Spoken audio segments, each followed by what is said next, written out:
you said that you didn't want to raise someone else's child.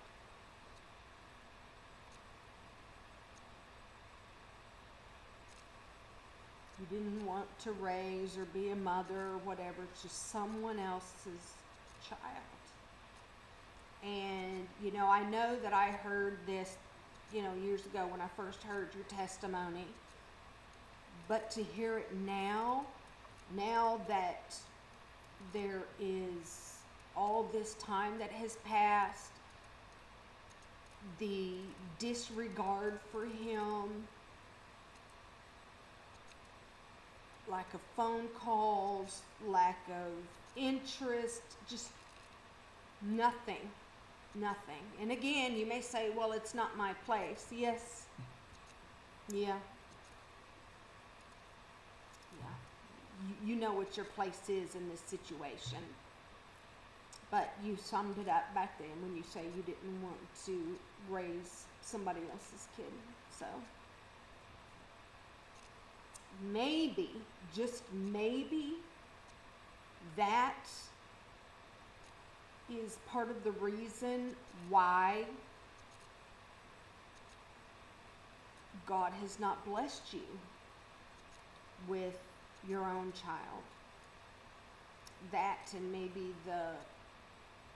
those 3 abortions that you talked about in your testimony. I mean, that could have messed you up physically.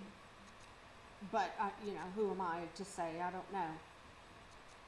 Anyway, your last video that I had talked about in my last video, where Vonda was talking about where they were stopping the Ask the Prophet show. Something interesting that I noticed was when you came into the room. Now, of course, you didn't show yourself because you said you didn't have any makeup on or anything like that. But when you walked into the room, the camera panned over in front of the television, and you said that you were in the living room doing your daily job. And I wrote it down. Let's see which one's the one. There we go. Anyways, it said that you pray till about noon. Then you check out the news to see what's going on so that you could know what God wants to talk about.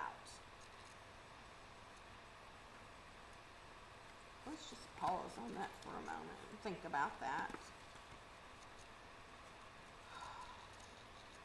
I guess people do things different than I do, or maybe I'm the one that's just all messed up because, if I sit in front of a television or a computer and listen to something, if I do that as my job or whatever, that is in my head, it's in my heart, it's in my spirit. And then all that, then I'm going to go and pray and, or just sit and just wait for God to talk to me with all of that. How much of that really is of God that you are hearing? How much of it is of God and how much of it is just some news reporter on CNN? And it sounds like that very well could be who you might be listening to, because there's a lot of Trump bashing. So this is certainly not the way it was done a long time ago. They didn't have TVs, and they were hearing from God. They didn't have radios, computers, none of that. They heard from God. They meditated, they fasted, prayed. They weren't filling up their spirit with constantly negative news. CNN.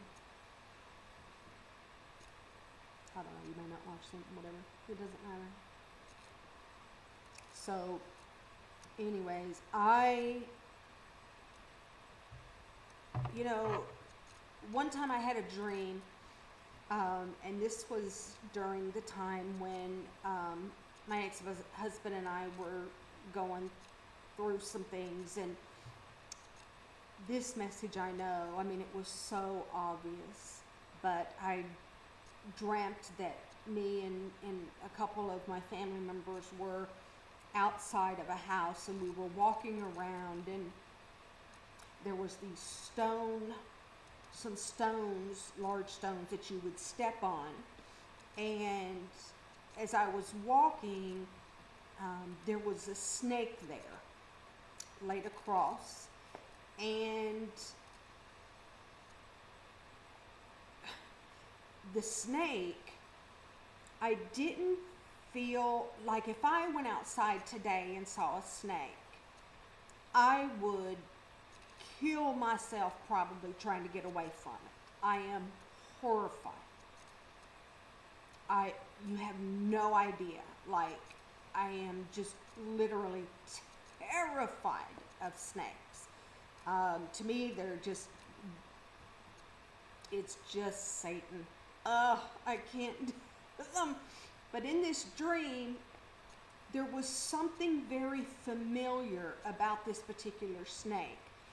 And though I was fearful, it wasn't that immediate, I mean, the normal, being just terrified. It wasn't that feeling. Even though I was scared, it wasn't as strong a feeling. But that snake, the color of the snake was camouflaged, just all camouflaged.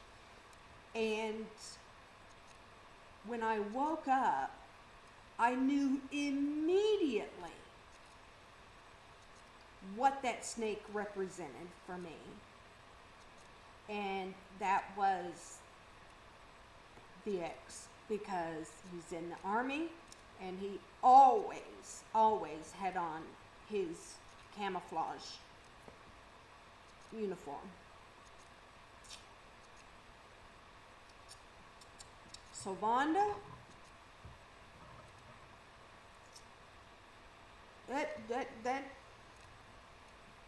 that symbol was dead on for me. So watch for that in your dreams, because I wish you luck. The chase, I feel that the chase is what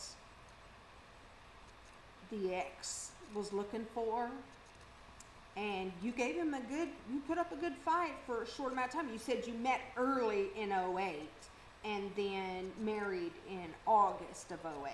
So it didn't take long. Divorce didn't take long. It was rushed through. But anyways, whatever. So I hope you guys have a fabulous day. Thank you so much for letting me just ramble and carry on. And it's so difficult for me to sit by myself and just try to have a conversation at a screen. That's why my videos in my car are easier, because at least I'm doing something. I'm driving. Unlike today where I'm just sitting here. So, I love you guys so much. You're just good for me. And I guess, when sometimes you think that you're strong and that you've healed and all these different things, but then I feel sometimes if something causes me to get weepy, then I feel weak, and I feel that I just haven't succeeded. I don't know. Anyways, keep praying for me, and praying for us, me and my little guy, and I love y'all, and y'all have a fantastic Thursday afternoon.